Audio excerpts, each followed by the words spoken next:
Kia ora, and welcome to UnSung NZ, the show, the podcast, where I share with the world the songs New Zealand loves. I'm your host, Christian, and this episode we are going to get behind Mark Williams. Didn't he have a disco song called House for Sale, 70s? No, yes he did, but it's not that Mark Williams. It's Mark Rhythm Slave Williams, and he's been with us a long time as well. He started out as a kid with OJ and the Rhythm Slave, because he was the Rhythm Slave. We'll find out how he got that name. He is, he was in his 20s when he started the True School Hip Hop Show on 95 BFM, a really seminal hip hop show done in the proper way. True School Hip Hop. Kept on moving forward with Hip Hop Joint Force. Then he moved into television, of course, got into the Mo Show. And then he somehow became part of New Zealand's most successful touring band, Fat Freddies. Let's find out how that happens this episode. So let's get into it. Let's get in behind the minds that make the music. This week, this episode, Mark Williams, Mark Rhythm Slave Williams. Let's do it. UnSung NZ. But whoa, I keep forgetting.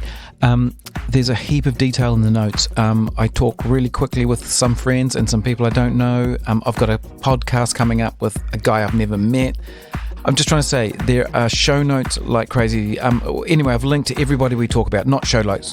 In the show notes, there are links to everybody we talk about, every drum machine we talk about, every piece of software we talk about.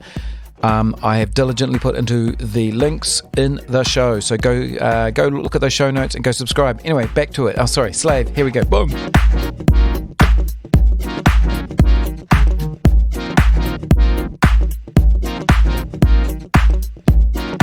It's a little bit of slow disco. That's all I do now. I love it. So, hey, this is usually called UnSung NZ. UnSung. How's your headphones there? I'm going to get this because I was just thinking. A lot of people have had to do a lot of research because it's a behind-the-scenes kind of thing. Mm-hmm. Then I realised you've kind of been in the front of the scenes. So it's a different. This is a different sort of turn for my. I've been behind the scenes. I've been in front of the scenes. I've been around the scenes. Yeah, but I sort of feel like I know you more than I did.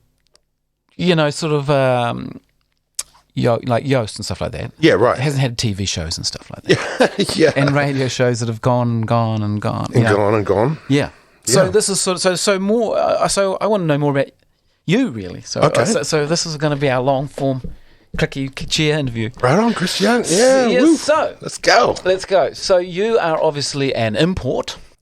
Yes. Technically, I am an import. Yes. I was born in California. Wow. Whereabouts? In Palo Alto. Wow. Fancy town. Stanford Hospital. Well, Palo Alto in the early 70s was not what it is now. It was a coastal village, I guess. Now it's the hub of all things interwebs. Wow. That part of the world, I guess. But yeah, back then it was just a part of Northern California, the sort of Bay Area. So yeah, I was born there. Yeah, and your dad's family and. When did you leave there?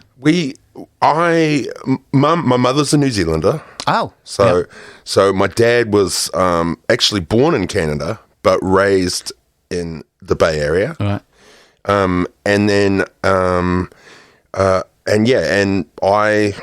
I guess far out. I was born in 72, and we came to New Zealand to visit and stay with our parents, our grandparents. When I was about 8 years old, I went to school in Onehunga, St. Joseph's in Onehunga. So I got a taste of New Zealand culture as a kid. Did you say 8 years old? And so you spent a while here, like about just under a year. Then we went back to California. I lived on the East Coast for a while in Delaware. Mm-hmm. With my father, and then about 1986 we moved to New Zealand. Oh yeah, that's kind of weird. And so what forced the move? And nothing. You've realised how good New Zealand was, and to move here. Well, I guess my parents had broken up. Oh yeah. Dad, they'd broken up. Mum, I think at that time was like. she really wanted us to have a proper taste of where she was from, you know, have a real, you know, come see where her country. Yeah. And I guess, I don't know, it's funny. I left kicking and screaming, really. I didn't want to leave California. No, why would you? As a kid, you know, I was like, hell no. I had skateboarding's here, man. I'm skateboarding. I'm into my stuff. I'm going to get my summer job at Disneyland down the road. You know what I mean? I did have all these dreams, but it was just the way it worked out. And we came down here, and I quickly, even though I left kicking and screaming, sorry, just we is. Huh? My sister and I, and my mother. Yeah. So we pretty much got on a plane with a suitcase each, and stuff. I remember sitting on the flight, like pack all our precious belongings. And I guess the thing was that though I was reluctant to come here, and I was like, oh my God, I'm going back in time, you know. It didn't take me long to just realize that I better just get on with it and you know, try and make the most of the situation. Yeah. And you arrived back at Onehunga. Is there any connection still there? No, that was where my grandparents' house was. So I guess I'm asking schooling. What happened? Schooling. I went straight into high school at Selwyn College in Kohimarama on the eastern suburbs. Yes, that seems like a liberal college from what I'm hearing. It certainly was. At the time, it was. And I think, you know, from memory, I mean, it's going back a bit now, but, you know, there was talk, I remember, you know, like Mum's brother and like people like that had, you know, and family friends, you know, they'd gone to Auckland Grammar and, you know, they'd gone to a good boys school and stuff like that. And friends of my mum's had said, having met me and sort of got to know me, they realized, you know, Mark's not going to play on the first 15. No. You know, I don't know anything about rugby or anything, you know, that sort of thing. And I was more, I guess, artistically inclined. You know, a friend of Mum's who worked at Auckland University sort of said, well, what about Selwyn College? And as it turned out, Mum ended up finding us a house up in Kohimarama, blocks from Selwyn College. Right. It was just, there it is, there's the school, boom, boom, and it was a good thing. So, what were the artistic thingies that were showing? I was really into music, and I was really into drama. And you know, my uncle was a quite successful character actor in Los Angeles. Oh yeah. And I was really in awe of that whole thing. He used to take me to auditions and take me, you know, do little missions. And is he a name I can put in the show notes? Well, his name's John McLean, but he would, you know, he's not like a name. He's the sort of guy you see, you know, you're watching late night television, an old movie, and he's in the movie. It's like, oh God, I didn't realize he was in that. Oh, he's in that. Oh, he's in that. It's sort of a dream, the character actor life. Yeah, I think. Well, there's certainly a lot of longevity in being a character actor. You kind of, there's lots of I think there's definitely there's a lot of angles, I guess. So I was very inspired by him, and but the, you know, at school, you know, the music department was really healthy, the art department was really healthy, and there's a lot of talented kids there, and so that just sort of took off when I realized I could spend, you know, my lunch times in the music room playing drums and stuff like that. It was just like, okay, that's me, you know. Cool. And you've done, how much music you done in America, or, you know, as a kid? None really. Just listening? Just listening. And what were you? Mostly appreciating music. And know? So you knew between that 8 and 12, or whatever it is, those sort of interesting years, you know that you were musically inclined then? Yeah, I used to sit by, you know, I was a huge fan of the radio. I used to listen to it religiously. I was the kid who would sit up and make mixtapes with the cassette. And pause. And pause tapes. You know, record songs off the radio and make my own mixes. I did that. I started that really young, you know. I remember when I think of that, I think of Rock Down to Electric Avenue. FM, that sounds good. Yeah, it was cool. There was lots of interesting radio happening in Los Angeles at that time. There was a station called KROQ, the world famous KROQ. It was like an 80s. It was sort of punk and the new wave and sort of all that sort of 80s. For its time, it was a very quite a revolutionary radio station. You know, they were pushing a lot of that all that 80s stuff. And there was also a show called Dr. Demento. Oh, yes. Are you familiar with him? Only because he sort of made... Weird Al Yankovic sort of took his mantle, I believe, and that sort of... Well, no, I think that sort of... Dr. Demento actually gave Weird Al his break. Okay, he made him famous. Okay, that's how it by playing his parodies, and he would do this sort of Sunday night show. I think it was on KLOS. I don't know, but it was Dr. Demento, and he was quite a crazy guy, and he had sort of noisemakers, and he was quite kooky. Kooky, and he played sort of parody and comedy music and all sorts of stuff. And as a kid, I thought that he's the novelty hits guy. Yeah, it was like novelty hit. He did compilations of novelty hits and stuff like that. So I remember, as a kid, I used to like stay up late on a Sunday night and listen to these shows. There was also a guy called Rodney Bingenheimer. Oh my gosh. Who's a very famous, he's still going. He does shows on Sirius FM, and he did a show on K-Rock, which was sort of like, it was just like the alternative sort of punk, and you'd hear the Ramones for the first time, and he was the guy who broke artists, you know what I mean? Cool. So I had these sort of, I guess even like Rick Dees, he was on every morning in Los Angeles, and people like that, I really loved the radio. And my mum had given me this old Japanese, it was like a Japanese ghetto blaster that she'd had for years. She had lived in Japan for a minute, and it had a turntable on it and a cassette. So you fold it out, it would fold down, had the turntable, had the cassette. And so that was the machine I used to make my... That was the music center. That was the music center, yeah. And you're still very radio. Yeah, I love it. It's been it's a lifelong love. I do love radio because of its immediacy. Totally. I love that about it as well. I'm doing a podcast while saying all this. I'm loving the post-production I get to do of the editing that I could never do on radio. So.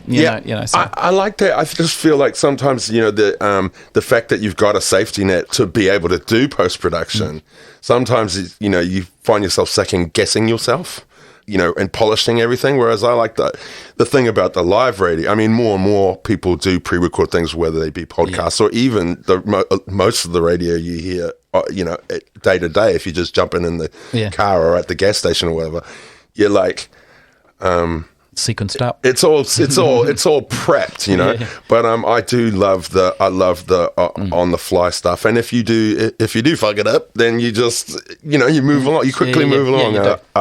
You apologize. Yeah, it is the immediacy of it, and the sort of the community it creates around that.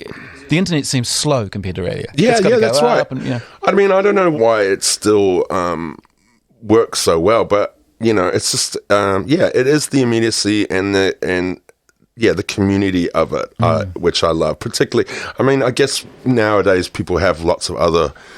Obviously we've got lots of other ways of communicating. And but when I listen to pirate radio in London, and and the song was made last night, there's an energy to it. Yeah, pirate radio in London feels like 100% freestyle being heard 24 hours a day. Yeah. Like the energy is just fizzing. Actually, my wife said you were the first person who freestyled in front of her, and my God, she'd never realised that's the rush. That's the bit everyone is. That's so exciting. There's a 40% increase in energy in the person's being as their brain is stretching and pulling. Every rapper, as soon as they hit off the freestyle into something I know, you can just feel the gas come off, and you know it immediately. Right, that's right. Joy to her was she didn't know about any of that. And then one day while you're all standing around, the topic was brought up and it happened. And then she felt that rush. It is a rush. That is a total rush. It's to be put on the spot like that. I mean, it's not always an enjoyable experience, but the energy that you get from that, from being put on the spot and sort of coming up with something, and that clearing of the subconscious that lets somehow part of you gets out of the way. I don't think I was ever particularly great at it. But I love. I mean, even when performing or something like that with Freddies or whatever, sometimes I force myself. I just throw it. I just push.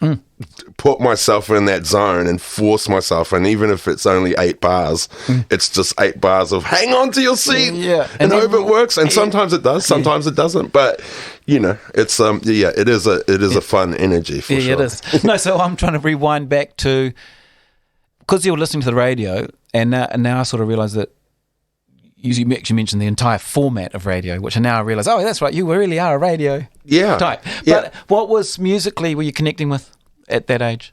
Well, like I said, I was into all sorts of music. The first time I heard the specials or the English beat, the ska, the sort of the new run of ska, those bands, the English bands. I mean, I guess that was particular about karaoke, is that the English music was coming through, which often didn't get a spot on American radio. LA was quite flat in that early 80s. Oh, yeah. There was nothing. In a Joy Division era, yes, America's creating nothing. Yeah, you know that's what I mean? right. In a sort of that yeah, that's ilk. right. There was not. So I was that really interested me. And I guess the other thing was music videos and all that sort of stuff. The dawn of MTV. I was a kid watching MTV on the first day it started. Wow. Yeah. I was, I watched Live Aid. Or, you know what I mean? Things like that. Me and my sister used to argue, she'd want to watch Little House on the Prairie when we got home from school. I wanted to watch the music videos. We'd fight over the TV. So it was just always an interest. And we lived in Southern California in a place called Costa Mesa in Orange County, and sort of by Newport Beach area, just inland from there. And there was a lot of electro. That was sort of my first hip hop. Yeah. My first introduction to hip hop was sort of through the electro sounds and the electro rapping. Yeah, breakdancing was probably really my first exposure to hip hop culture was just through the breakdancers just took off. Every kid in the neighborhood had a refrigerator cardboard, and everybody wanted to breakdance. Everyone wanted backspin. Everyone wanted pop, and I got really into that. And a friend of mine to this day, Miguel, his elder sister went out with a DJ who had his own little portable sound system, had the speakers with the lights, blinking lights in it and stuff like that. Cool. And so we'd be like the young kids sitting around outside the garage with them, listening to this music. So all that, early electro, R&B, soul, rap music, that's what first made my ears sort of... Can you think of a song so we can play a tiny piece of it as part of the format? If you wow, what I can't even remember the name of it. I can't remember. Offhand. I'll Shazam that. We'll work it out. What I'll do is I'll cut it in like I went, oh yeah, of course. I'm trying to think what the name. Anyway. That sounds like a lot of riffs. Yeah, it was just all that. It was all that stuff. I'm really good at this. Come on, man. This is where I shine. No, honestly, I can't remember. But the point is that it was just like, that was my introduction to that sound, and then what I got and how I got into the hip hop thing. Was listening to that stuff, and it was more like disco, disco-y electro R&B than it was rap music. Yeah. You know what I mean? It wasn't really rap, hadn't really become rap music then. Was this pre the show, do you think? It must have been. Maybe around the same time, right. But I just hadn't been exposed to it. And plus those coasts would probably, because as a Kiwi, you're getting stuff squished from America. There's no coastal separation. Well, this is the beauty. I mean, this is always one thing I felt about it being in New Zealand is that we received the best of everywhere. So we weren't if you're a kid in California, you're just getting what's going on there. But in New Zealand, because the people here and the record collectors and the record shops and that stuff are so hungry and having to wait months for these records to arrive and getting music magazines 3 months after the fact, you know what I mean? So there was this hunger that made our scenes quite amazing, I thought, because we did get the best of England, the UK, we get the best of New York, you get the best of LA, and sort of all put through this sort of filter, and so we had this kind of an interesting mash of all these flavors, Well, I found that with the television too. We'd get Sesame Street forced on us. I didn't realize that Americans weren't watching it because it was on PBS and they hated that. I was a Sesame Street kid. Good, hard out. But then we got really good English comedy, and we got the good Jewish stand-up sort of stuff coming from New York, and then we've got it was Fawlty Towers. So kind of lucky. I think particularly in those days, it was like people saw that, we're so far away and we have to wait for so long and blah, blah, blah. But it was actually, the filter was actually good. We kind of got hand-picked the best of it all. I wonder how different New Zealand would be musically if Cayenne had never moved here. That's an incredible amount of influence. He introduced a lot of great stuff to people. To a lot of people. Yeah. And you know what? He still does. I know. He I will link to his weekly SoundCloud, his ear shots. He always puts me onto stuff. He's always saying, hey, and he's very thoughtful. Like, I know this. I know you will like this. Oh, he'll buy stuff knowing you'll sell it to you. Because that's a skill. Well, that's all part of the angle, isn't it? But yeah, no, he does. I've been in there. I remember when he did, I know you like it, but I love you insane. When that song first came out, he goes, hey, there's this R&B group, you've got to hear this thing, and it was that song. I know you like this. Yeah, I mean, that's right. It's a trait that any good record shop, store owner with their soul has, and that's as they go, you come in, I'm after some stuff, and you go, grab 5 records, put them in have a listen to these, and they're like a doctor. They kind of know what to prescribe to their patients. Yeah, people don't know that DJs have DJs before them.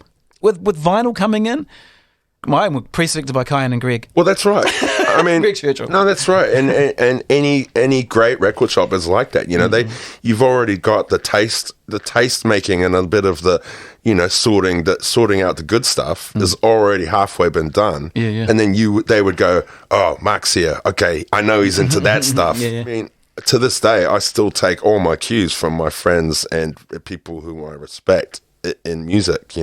I get that net has grown further because I can listen to J-Rock in Los Angeles, or Lefto in Belgium, or Giles Peterson, and I can listen to. I've got access, but mostly it really was my friends. It's gonna be like Kyan, that was a mean jam. Oh, Manuel, you played me that mean jam. All the DJs were always super, and still are super influential to me. They're cool. And so winding backwards and forwards. Oh yeah. So did you do any music at school? I did do music, but it was just all practical for me. I mean, I was terrible. My music theory and all that stuff was terrible. I was useless, and I was just didn't apply.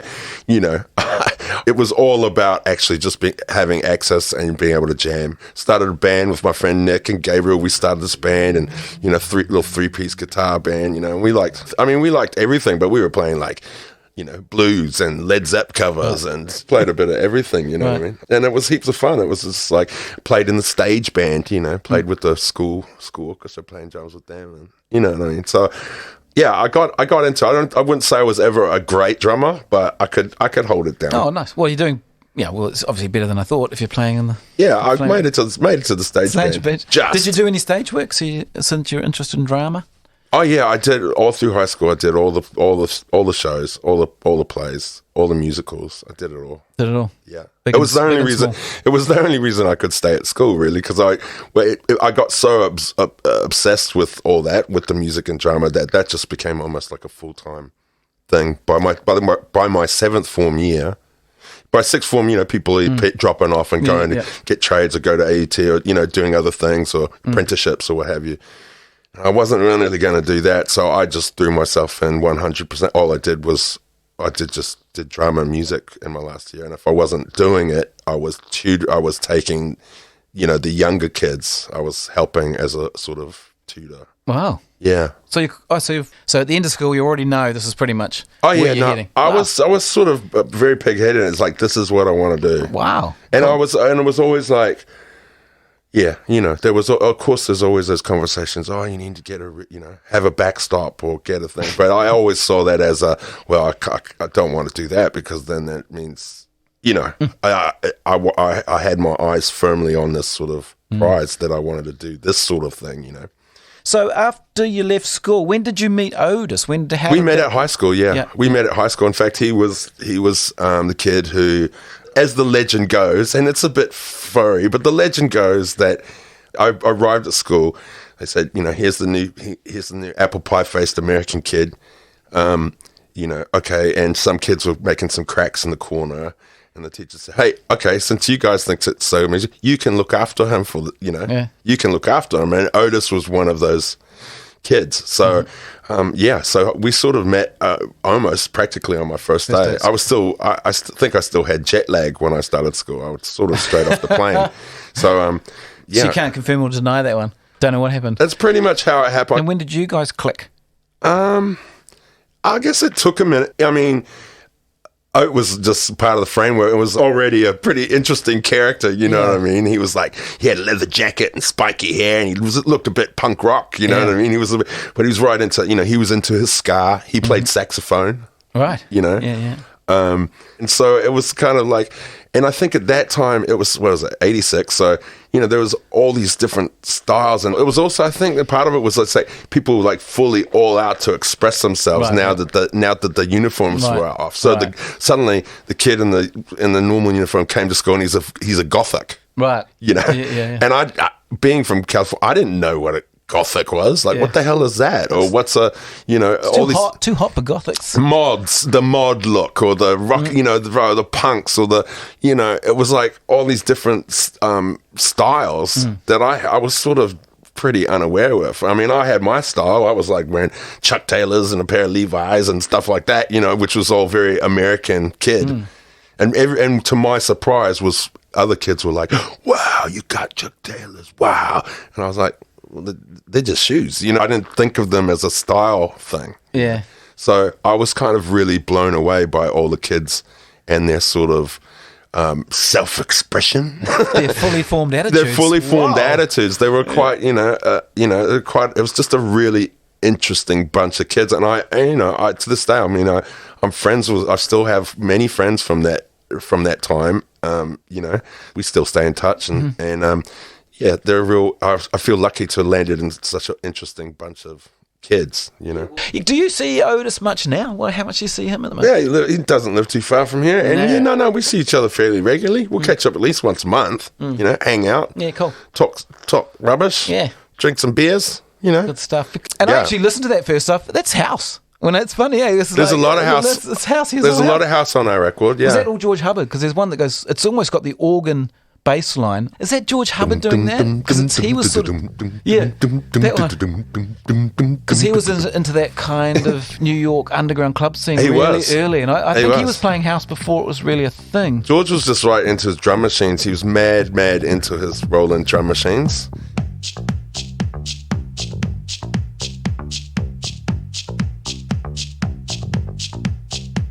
My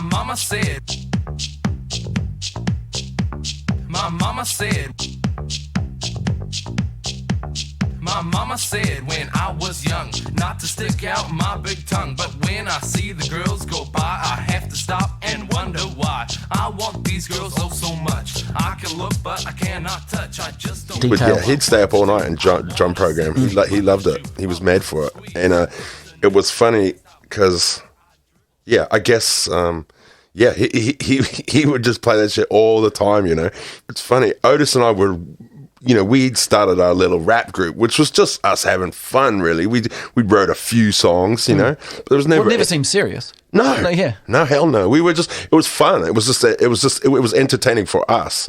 And we sort of done a few numbers and we just started doing like parties would happen or whatever. And people would be like, hey guys, why don't you do a number? So, and we were kind of fearless, shameless mostly and fearless. And we'd just go, oh yeah, let's do it. So we would do it. And that just sort of, it just kept happening. We'd go to a party, blah, blah, blah, get up, do something. Then, like the local punk rock girls, the Boot Girls, they were like a legendary crew in Central Auckland.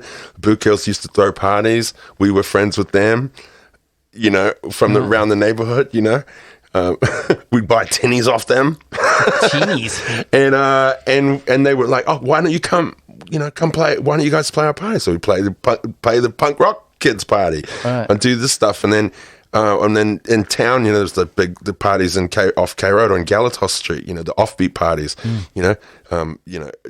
Josh, Otis's older brother, said, oh, that boy's going to rap, why don't you get up? So we get up and we perform at that and then sort of tear the house down. And it was like, oh, good. And I don't know, I don't remember the exact time, but George caught us at one of those events. So he knew you at that page, you were really a party band, not a... Yeah, it was a party band. Yeah, I guess we were a party band. We just exactly. We were just there to play it. Yeah, do a few do a little 15-minute set here, there, and everywhere, and we sort of would just do it for our fun. And then and I guess George was the first person that we ever met who actually had equipment. He had a drum machine. Yeah. He had these things that were seemed so out of our reach, Right. you know. Yeah. And he had his friend Daniel Barnes, you know, he had an awesome studio and a sampler and all these things and a little home studio set up, and these were completely foreign concepts to us. Yeah, We wow. had no idea about that end of it. We just would beatbox and rap. So it wasn't like we just sort of fell into, and they were like, hey, well, why don't we produce you some tracks? And I think George by that point had already, you know, Done a Possey track or two. Well, he was you know, partly responsible for the Up Hard Posse album. You know, he had his hand over that. He managed them. He helped make beats with them. Yeah. So, and I think when they moved to Auckland, I guess that's how you'd have to ask George. Well, I will get George on because you should get George. George would be a fascinating interview. Yeah, he would be an incredible interview. He would be. Because I remember the weekend he came back and said, I've just seen these kids at Up Hard Posse, they just did it at a talent quest and thing. And Yeah, I mean, George is a fascinating character, and he kind of is a little bit unsung hero in all of that. does he want to be, every guest has to bring up an unsung hero. Would you like George to be your unsung hero? I would say George would be. I think it's a good call. I think George's would definitely be, because he is. I know the Dean and Daryl and that be like they love George actually. The truth is that, but there was a conflict of George creates the conflict though. I guess and those so. two, everyone we're talking about here has got a bit of an edge, but George is It's true. He's quite ahead of his time. You got to talk to him. Yep. You got to track him down. And talk to he was him. always into sort of Tackhead and Yes. and Adrian Adrian and Sherwood.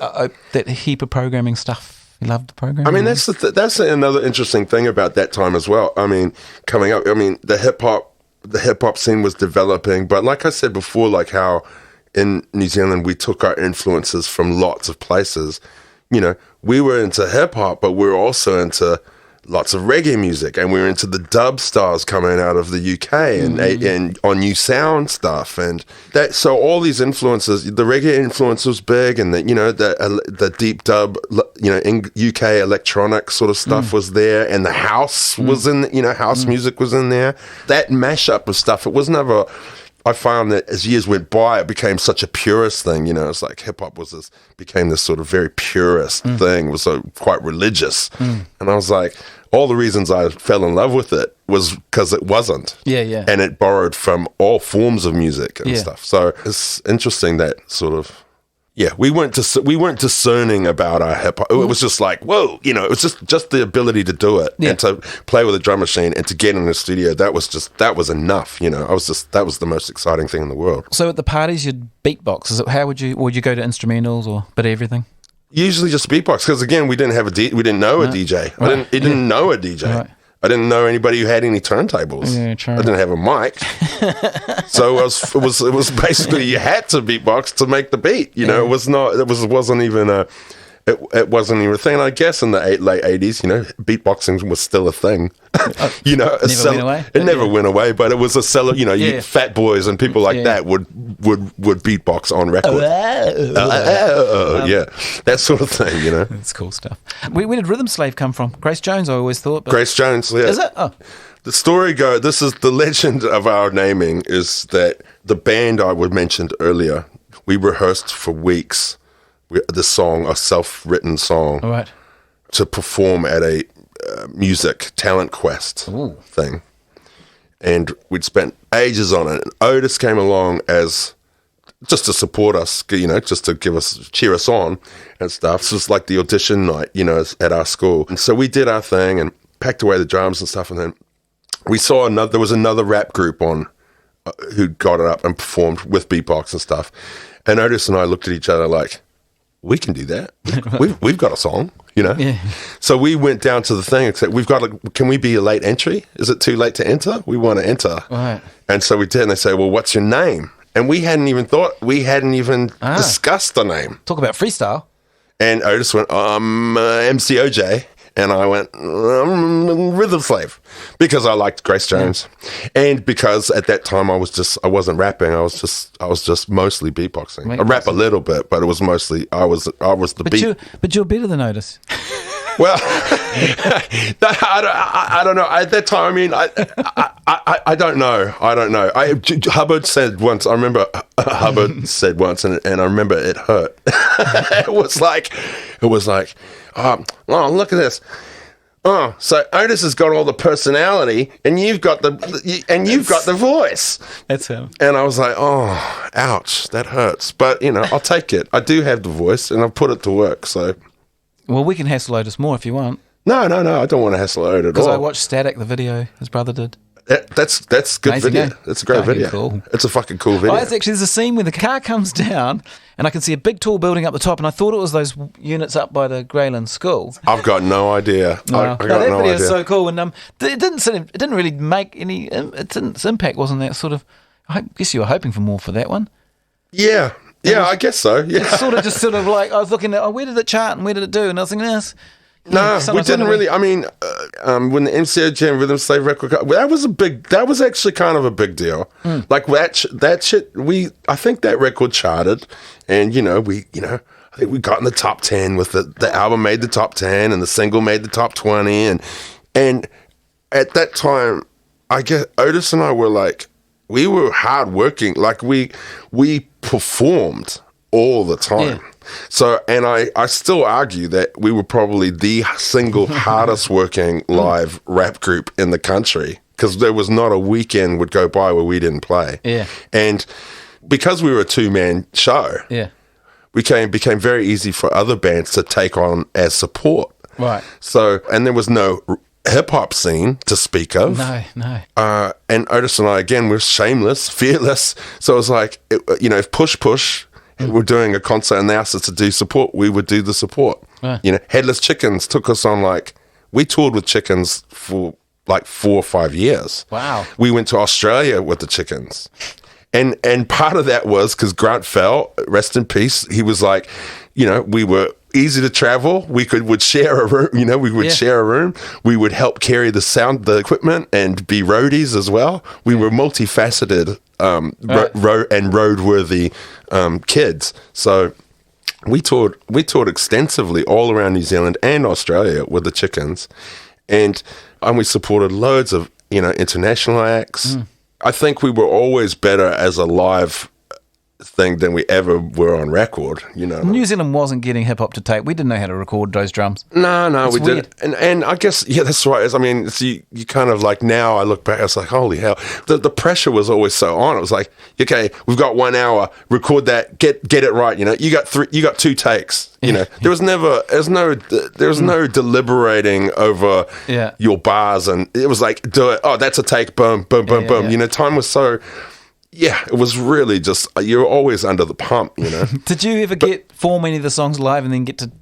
Yeah, there was a bit of that, for sure. Yeah, no, for sure. And I think for us as well, that was, live was our domain. Mm-hmm. So we were, in many ways, we were more comfortable on stage than we were in a studio. Yeah. We didn't have the studio experience or the knowledge of sonics and stuff. I mean, if I could apply what I knew now, my God, I think Otis and I were very lucky because we did get that opportunity and we did get the chance and we worked it really hard. And people were like, yeah, it was one of those things. We were not scared of a crowd that was an angry crowd. That was like a challenge. That was like a red rag to a bull. It was like, okay, I'm going to win you. We're going to win you over. I could really see Otis working really well in that situation too. Like he can always charm. Yeah. That was our mission. We'd often play in front of angry crowds or crowds that were certainly not receptive to rap. And I would still, again, I'd say we were probably the first rappers that most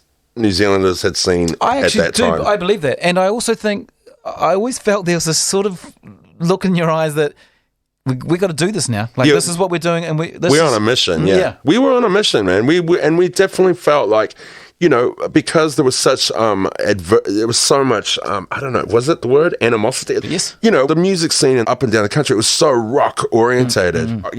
Forever it was like, well, where's your guitars? Where's your guitars? What's going on? And at that time as well in New Zealand music, there was just a lot of. I mean, there's a lot of great bands. Don't get me wrong. I'm open to loads of music, but in the New Zealand music scene, there was a lot of shoegazing, sort of very dark sort of, stare at your shoes, strum your guitar, sort of very dark, very moody sort of music. And I think we really wanted to be the antithesis of that. Yeah. That we wanted to just, we're here to party. Yeah, we're here to let go. Yeah, we're going to dance around, go crazy, and make dicks of ourselves. You know what I mean? Like, we wanted to be the absolute opposite of the shoegazing buzz. And that by going out and doing it, we were sort of on a mission to sort of change that perception of how music should be played or presented. Right. Or that hip-hop's one-dimensional bad guy. Yeah, that's the thing. It's like, I guess I realized that more now than I did then. But there's nothing wrong with a good party jam. You know what I mean? Like, it's like that was good. That's what got us through. So we had a lot of fun. Yeah. Good. I'm got Otis and Rhythm Slave out, and I was glad it was all voted for by Grace Jones. She was great down the road. Oh, one of the best. It was so great. And I loved it because My Jamaican Guys, her song, My Jamaican Guy, was epic. It was so beautiful. It was so great to see her in our neighborhood, Grace Jones. And then that horrible Australian band, Peking Duck, came on after and killed the vibe. Wasn't that the worst? Yeah. God, they suck. It was a muscle-bound muscle-bound gym guys with an all black on the screen. Like, this is the worst case scenario. That gives house music a bad name. Really wish that Grace had played in Queenstown and done the full 2-hour show down there. It was a bit out of my reach at that point, but I would have loved to have gone and seen the full show. I didn't realize she was tiny. This is a woman who was out cooling the coolest of New York. So if it's a New York club, they'd bow to her feet. Like, she was cooler than the coolest. Yeah, she is super cool. There's this tiny little... Oh, I love her. She's amazing. All costume the whole time. I was thinking, so you've obviously wound down OJ and Rhythm Slave quite a while ago. Mm-hmm. It's one of those things. Doesn't really end, does it? Never really ended. It just kind of morphed. It morphed into working with DLT. True. Which became, and by this point, after playing all these clubs and doing all the shows, eventually we met some DJs. Right. And Roger Perry, Roger. Yeah. And Daryl and Roger were good friends, Roger was a very accomplished club DJ already by that point. And I know he taught Daryl a few tricks before the end of it. They were good friends. DLT sort of was kind of, he was still doing Possey, and we would do gigs together, and then it'd be like, oh, Daryl, can you DJ for us? Can you select for us? Yeah. So he would do that, and then we would if we got a gig, we were, like I said, we were hardest working band in show business at that point. It's like, we'd have another gig. Hey, Daryl, do you want to come DJ for us? He would come DJ for us. It was a gig for Daryl, you know what I mean? And so he'd come do that and stuff like that. And I think over time, Daryl, even though we were sort of we were completely different to his sort of headspace, he actually had a lot of fun with us, And I think that was for Daryl. I don't know. I don't want to put words into his mouth, but I feel like, he had a good time with us. Yeah. And sometimes with Possey, it was like because there's a seriousness. The message was serious. That was real, but there's a burden with that. You know what I mean? And whereas we were just like, let's turn it up and make a party and let's have some fun. I think politics and DJing aren't on the same coin at all. When you're there to please a crowd. Well, they are if you're playing in a band like that, and they can be just through your music or the music you choose to. No, but as a club DJ, you're trying to keep a crowd happy. Yeah. And when you're a DJ in a political band, that's right. It's a hard. So I just think, I think it was just a thing of one. There was gigs. It was extra money for Daryl, and he had a good time, and we would have a good time together. So that sort of thing, and also by that point, we were also, we were all a little bit older, and we also started having more ideas about the music we wanted to make, not just, oh my God, you got a drum machine? Give us a beat. Yeah. It was more like, hey, that's a disco sample. No. You know what I mean?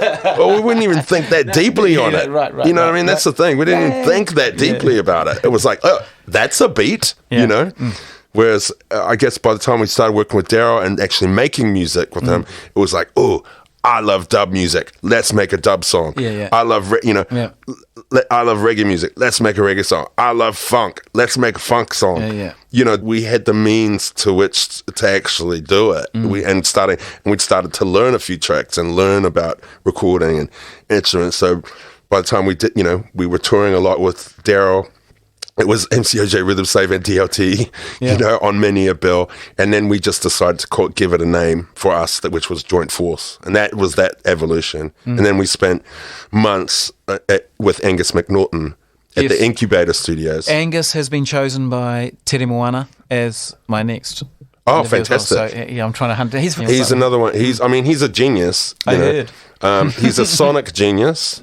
He really is a sonic genius, and his little studio up on Simon Street, the Incubator, was just awesome. The Headless Chickens had recorded there, and I guess that's how we sort of made that connect. He's just a real scientific madman. You know what I mean? Right. He really knew his stuff, and so he kind of was able to process all our crazy ideas and influence and sort of make it sound good. You know, and so he taught us a lot. I always think so grateful. Letting us on his mixing desk. 4 or 5 of us all hands on doing dubs. Doing a pass to tape. And dubbing out stuff, that experience, you just don't get, no one does that anymore, but we got to do that, things like that. And I learned so much about recording and early Pro Tools and all these things that everyone just takes for granted now. Angus was my first introduction to that, so he was very instrumental in making in the Joint Force project. He was our 4th member, and he's the Hank Shockley. No, who's the Eric Vietnam. He was the he was Rick Rubin. He was he knew what he's doing. I mean, Daryl had ideas. I had ideas. We all had ideas, but Angus could make it happen. He knew how to make it happen. One of those technical artists, because I'm pretty sure it's him into photography now. Beautiful photographs too. He takes really great. No, Angus is great. He's really great. Cool. And so you morphed into the radio show. Yeah, well, that came out of... That was BFM first, wasn't it? It was BFM, of course. I was like, because as a young kid, it was like one of our first times in the studio was going up to BFM and recording a rap for BFM. Right. Again, we'd been playing at the clubs.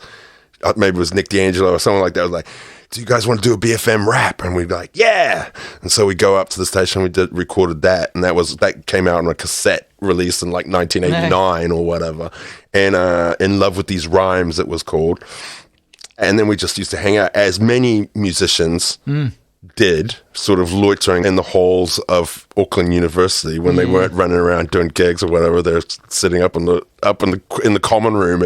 I was one of those kids. I was loitering at BFM, and then it sort of started like I was doing the raps, and then Eddie Chambers, who was the engineer there, he was one part of Nemesis. Yes, no, we've had Yoast with FM Okay, Studio. gotcha.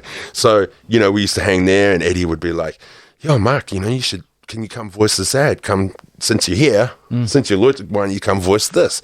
Oh, yeah, I'll do that. And I started doing more of it, and it was Eddie who said, Mark, you could probably do this for like... you could do this. Could be a job for you. And I was like, like it didn't occur to me that people did that sort of thing for a job. And I guess I just loitered around for long enough that eventually I used to sit in with Stinky Jim, sit in with Dubhead, ended up covering maybe their shows once or twice, you know what I mean? Right, yeah. In their absence. And then Graham Hill, who was also up at BFM at that time, he came to me and said, I think at that time, again, hip-hop was just growing exponentially. It was getting bigger and bigger and bigger. There was a couple shows, including Murray's show, Land of the Good Groove, and Beats Per Minute, which was Simon Grigg's show. Yeah. And that's where you could hear rap music on the radio. Yeah. That was about it. Yeah. That was where you'd hear it in it. Context, and Graham was like, we need a hip-hop show. What about you guys start a hip-hop show, and I was like, whoa, yeah, okay. And so I went to Daryl and said, hey bro, we got an opportunity to start a hip-hop show, and then and he went to, I think, and then at that point Daryl was like, well, far out. Yeah, let's do this, but fuck, we need some records. Sir-Vere works at the record shop. Oh, right. Let's call Sir-Vere, and we named it the True School Hip Hop Show. Yeah. And then so that was my first Like that was our gig, you know what I mean? That was, I loitered around, I'd voiced ads, I'd done bits and pieces around BFM, but that was the True School was sort of okay, this is up to you guys. Yeah. You know? So that was the start of that, and you know, we did that for a few years. We do it all together, then we'd sort of swap out. You know, it'd be Sir-Vere and Base. Yeah. We would do it as a team. Me and Daryl would do it as a team. Yeah. Sometimes we'd come together. Yeah. But after a while, it kind of came. We'd do these 2 shows. You know. Yeah. And then eventually it was just go. I was like, the Drive show on BFM came up. There was an opportunity there, and I kind of left the hip hop show to go do Drive every Wednesday night. Yeah. A real show. Yeah, like a real runner.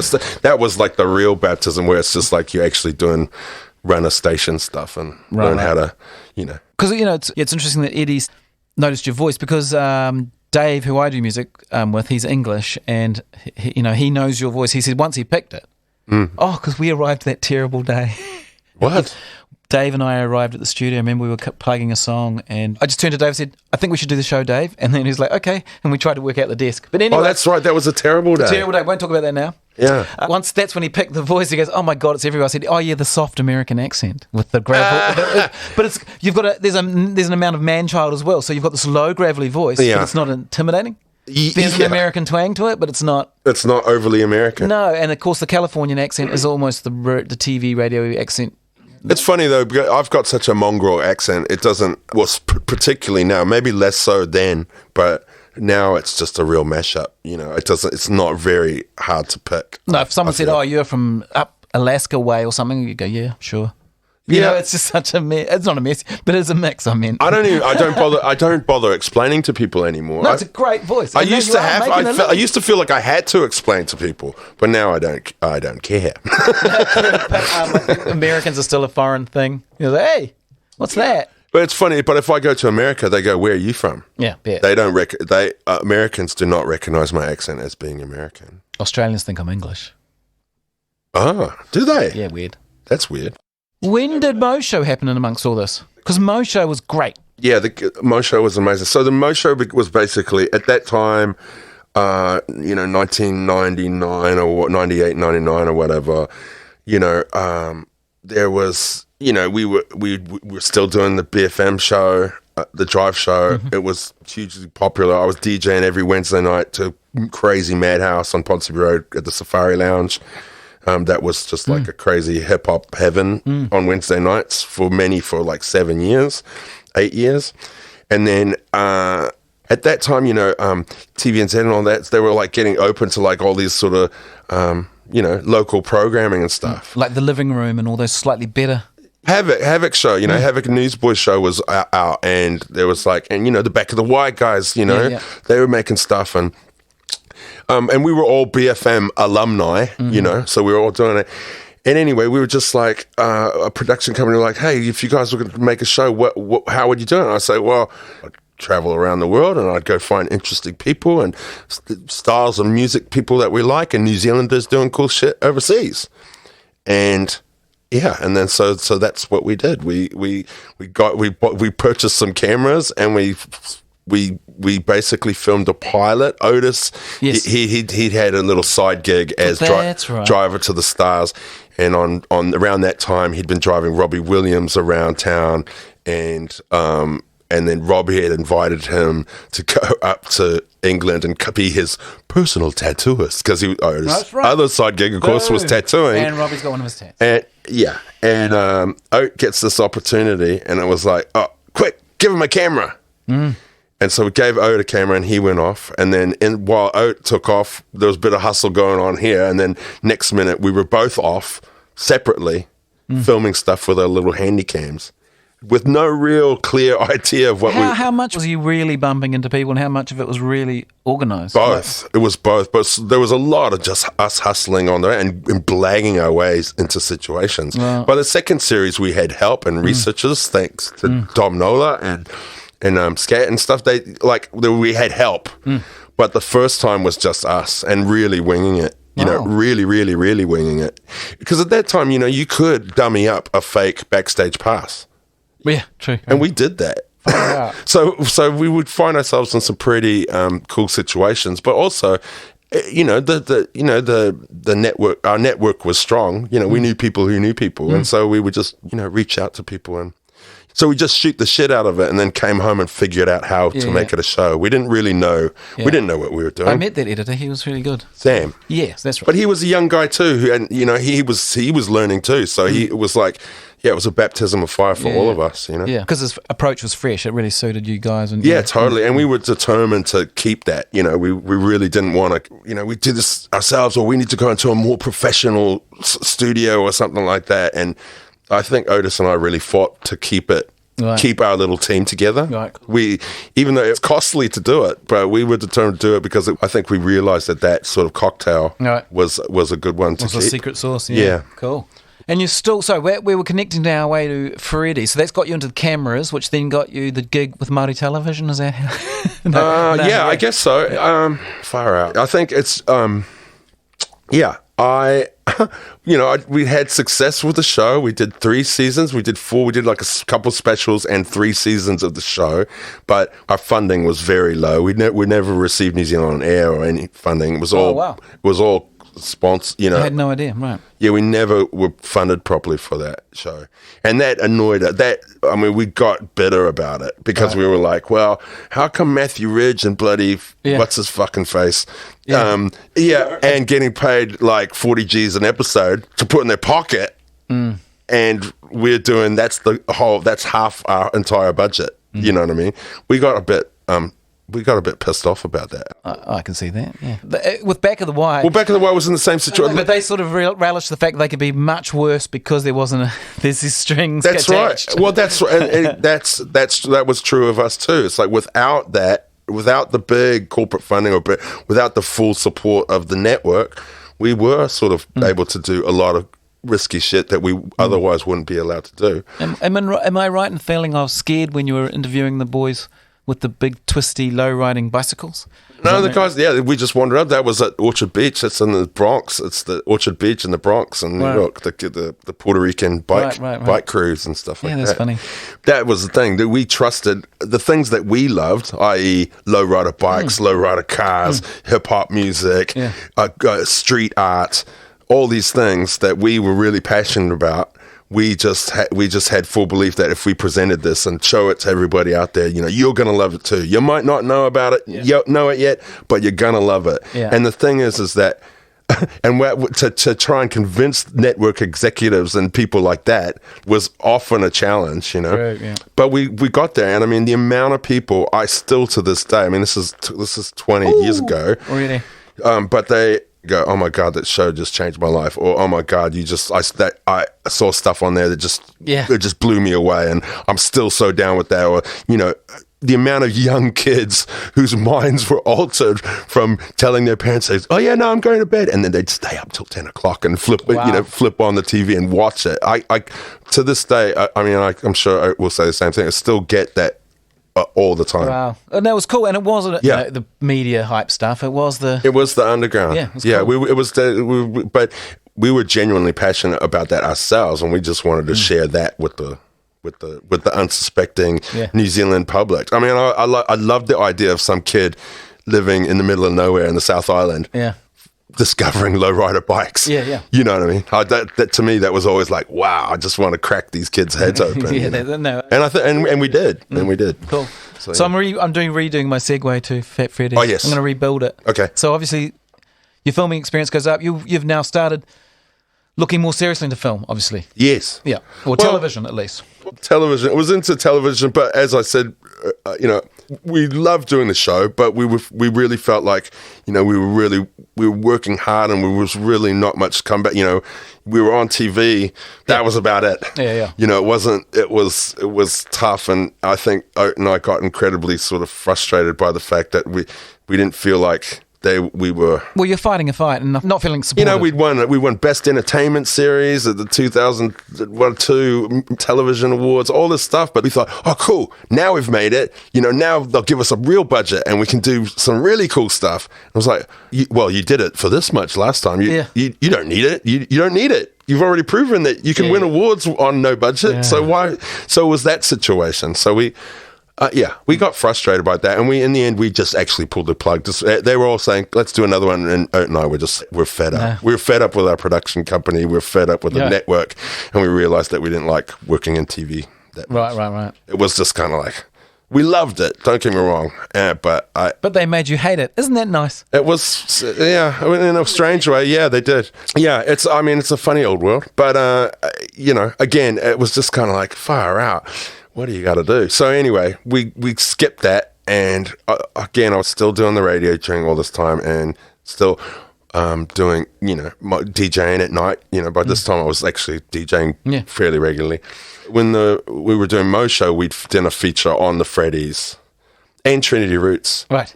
When they played in Amsterdam. Mm-hmm. So we'd already chased. I was a huge fan of theirs from the beginning. Yeah. So we'd already chased them around Europe and to Amsterdam, did a feature on them and Trinity Roots, and then. Yeah, and so it was maybe a year or two later when the Multi TV doco came out. It was like, I joined that and went off on that. And of course, I was filming and I was doing the interviews, and then it was like, Dallas would be like, "Oh, why don't you come rap on that song? Just come bust some rhymes, since you can do that as well." Okay, so I do that, jump up for a song, sweet, do my thing, and that just sort of, honestly, just sort of very naturally, in a crazy Freddy's way, right? In the crazy way that Freddy seems to work, it sort of morphed into, I became a touring member of the band and crew, and it was kind of like, it was that one time I was like, oh, this is it. That was fun. Yeah. First and last time, and it's like 6 months later, oh, so Mark, we're doing this thing. Do you want to come? Yeah, okay, this will be the last time. Oh. 6 months later, okay. We're going on tape. Do you want to come on this tour? Yeah, okay, but I'm sure surely this is the last time, you know what I mean? Wow. But, and then no, it just morphed, and now I've been doing it for over 15 years. I heard through Ned Star, who sometimes travels with them, because Ned's been playing guitar for the last couple of years. Yeah, and he said that he reckons the band likes having you there. So it's not just your skill sets. He actually believes that the unit is happier with you there because of your energy. Did you know that? It's interesting that it's great. It's great that that's Ned's observation. That's a compliment. I take that as a compliment, and I love Ned. I've known Ned since high school. That's the other crazy thing. I've known Ned. He's another background superstar. Well, he's a support star, unsung, maybe sung hero, but he is a superstar and a good friend of mine. And so to have someone that I've known since I was like 15 to now be touring Europe with him with the Freddies is quite.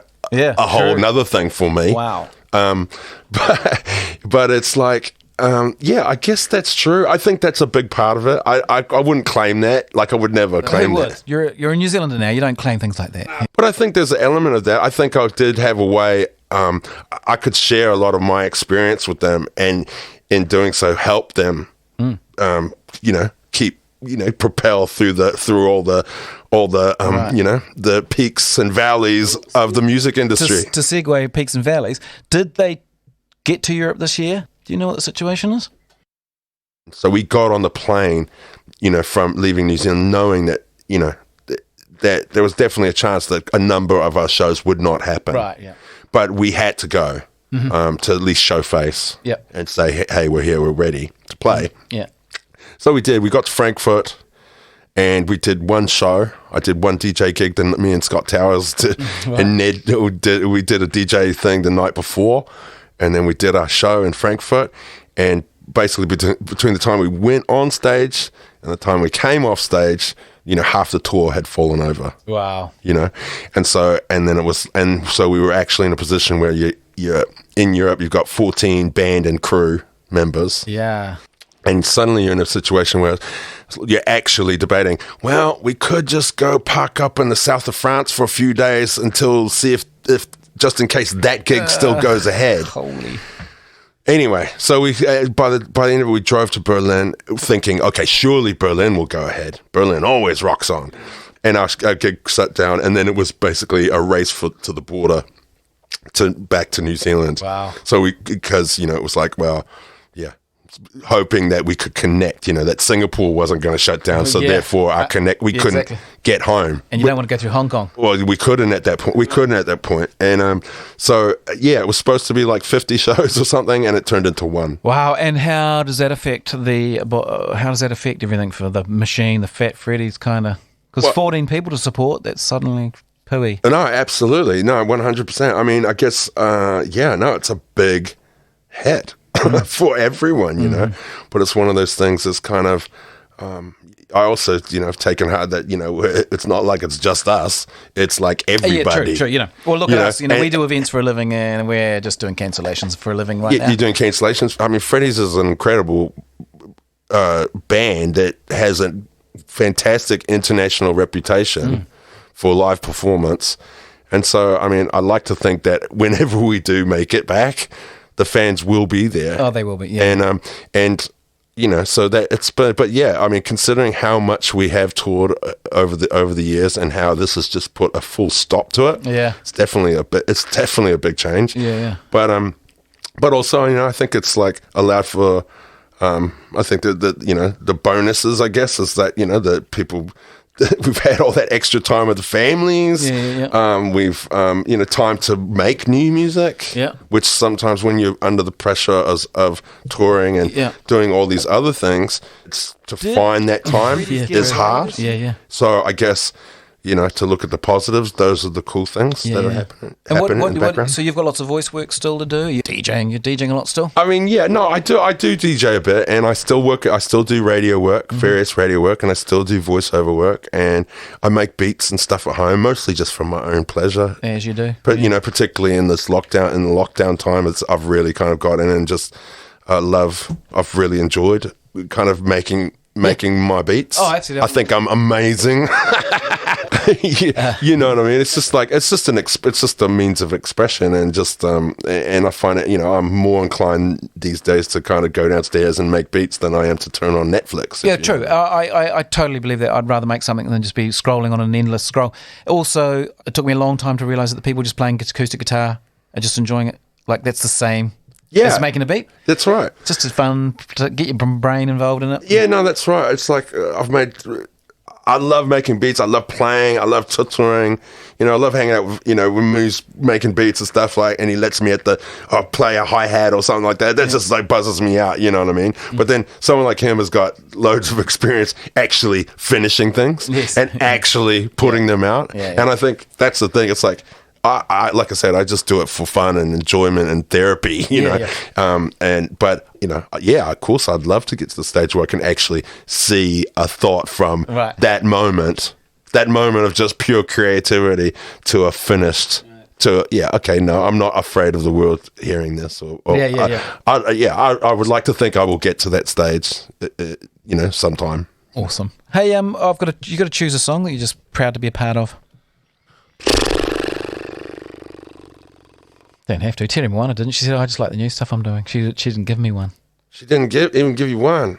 She's so clever, mate. I know. Well, that's she's really clever. Her ability to wear all those hats really does blow. But I mean, I would argue that a lot of the stuff you do, they are interrelated. There's an artisticness to the things that you don't, your different pursuits and different things that you've made. It's all story of some kind. I mean, didn't you teach Moo how to use the NPC? Is that a true story? Or helped him or something like that? No, I helped everyone with trying to get behind those. You see, he helped everyone. See, this is, Moo and I trained the NPCs at Red Bull. I used to teach NPC at Red Bull. Ah, I see. And we did a thing together. So I've got a clip of him saying, if Christian knows what he's doing, and something like that. But only thing I told Moo was I told Dallas, you'll be a star. I knew that was going to happen. That wasn't a hardcore. God, you are tall, dark, and handsome. Now, all I said to him was, this is my job, everybody. I tell what piece of gear to get. I got him to make the Roland Space Echo. I said, if you've got a Space Echo, you're going to sit in place with it. And I think that was more important for him to have the right dub unit Oh, man. Because I hate that NPC's using. He's one like that. I don't like those. You don't like it? I got this one here, and then 3,000. Oh, no, he's moved on for that. He's in the 21st century now. Finally, because those are horrible. Yeah. That's an NPC 2000. He did start off with that. Oh, yeah, no, for years. He wouldn't get... For years, but no, he's well and truly in the 21st century. Yeah, right. But the dub echo still has place of prominence. It has, that Roland Space Echo, we'll put it in the show notes. It's just gold. Yeah, everything must go through that at some point. So good. At some point. That's a cool machine. But what's this song question? Oh God, man. Well, there's a couple. Okay, you're allowed a couple, and then I can make a call. Well, you brought it up earlier. I love Static. I think it's a fucking great song, and I think the lyrics are. The remix is awesome. The remix is awesome. But I actually love our version. I think it's dirty and awesome. And I think the sentiment of the lyric I think holds up to this day, probably more than anything I've ever written. Nice. As far as it was all about, it predates social media, but it's talking about social media. Cool. Yeah. And if you listen to the lyrics, you'll understand what I'm saying. It kind of when I listened to it again, I don't know, maybe last year or whatever, and I did kind of go, holy shit, you're kind of like talking about stuff that's kind of very relevant but didn't exist. That is weird. And if you listen properly, it's kind of that is the angle of the song. It's very interesting. And I guess I love. No, I'm going to go with Static because the sentiment's right, and that's more what these songs are about, the one that you feel like you got the right message across or something like that. So I think Static's kind of... I think Static, I just think lyrically and stuff, it was like the concept was good, and I feel like it's sort of really strangely prophetically relevant. Wow. I'm not trying to say I want to end on that. This is good stuff. It's relevant. Wow, cool.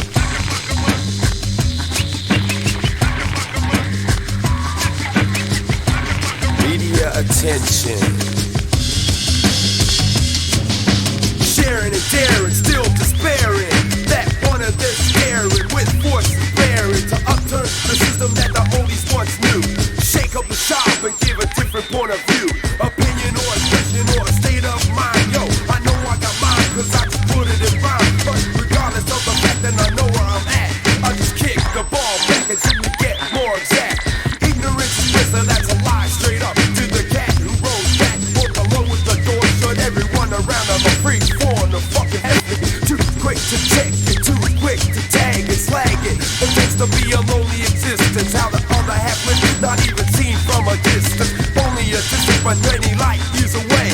There's too much static, Brother James used to say. I mean to say, it takes to make for bad reception. Perception twisted, still there is no question. Cause in the end, damn it, what you don't know can't hurt. Lies are always headed while the truths are unearthed. Too much static, too much static, too much static.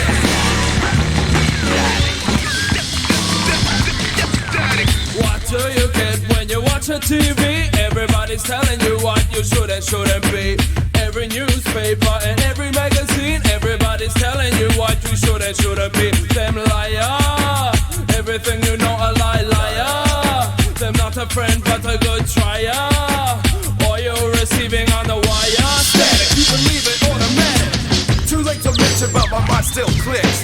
Got the sound down, room lit by the pics. The flicks tell it all, because they speak 1,000 words. But it wasn't the sound, cause it's not the words I heard. Live on memories, real or fabricated, on the spot recording or computer generated. What's the means and motive of the man that went and made it? How many hands does it pass when it's created? Shaded or shown in a different light? With the whole story changed by the bet, it just like too much static. Too much static. Too much static. Too much static.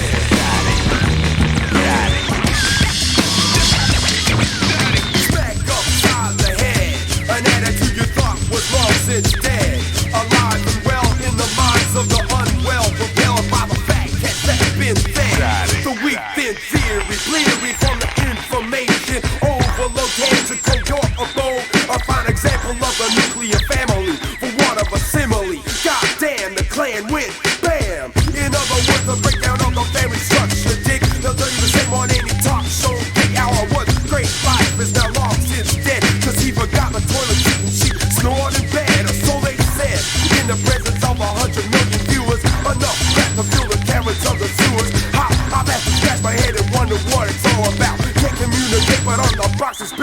goes out. Too much static, too much static. Ha! Too much static. Too much, too much, too much, too much static.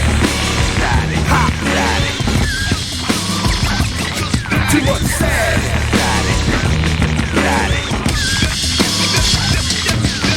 What do you get when you watch the TV? Everybody's telling you what you should and shouldn't be.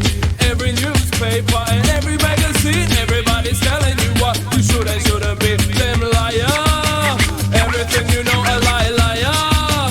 They're not a friend but they're good trier. All you're receiving on a wire. Static, you believe it or the man. Too much static. Too much, too much, too much static.